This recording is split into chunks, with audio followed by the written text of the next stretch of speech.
నమస్కారం. ఎల్జేసీ TV news కు స్వాగతం. కొత్త వైరస్ సోకిన 48 గంటల్లో చావే. కాంగోలో ఇప్పటికే 50 మంది పైగా మృతి. కాంగోలో ఒక రహస్యమైన ప్రాణాంతకమైన వైరస్ వ్యాపిస్తోంది. 50 మందికి పైగా 48 గంటల్లోనే మరణించారు. జ్వరం, వాంతులు, అంతర్గత రక్తస్రావం లక్షణాలు కల్పిస్తున్నాయి. ఈ వైరస్ ను ఇంకా గుర్తించలేదు. గబ్బిలం తినడం వల్ల వ్యాధి వ్యాప్తి చెందినని అనుమానిస్తున్నారు. వైద్యులు తక్షణ చర్యలు తీసుకోవాలని ఆరోగ్య నిపుణులు హెచ్చరిస్తున్నారు. ఈ వ్యాధి ఏంటనేది ఇంకా వైద్యులు కూడా గుర్తించలేదు. దీంతో ఒక్కసారిగా భయాందోళనలు వ్యక్తమవుతున్నాయి.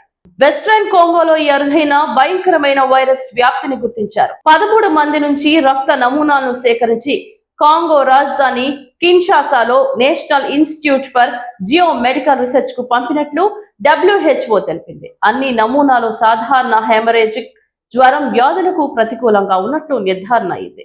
ఈ వ్యాధి లక్షణాలు జ్వరం, వాంతులు, అంతర్గత రక్తస్రావం వంటివి కనిపిస్తాయి. జనవరి 21న ప్రారంభమైంది.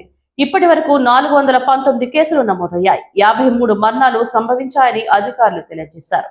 అయితే కొన్నింటికి మలేరియా పాజిటివ్ అని రిపోర్ట్ వచ్చింది. అయితే ఇప్పటి వరకు ఈ వ్యాధి పేరు కానీ వైరస్ పేరు కానీ సైంటిస్టులు కనిపెట్టలేదు.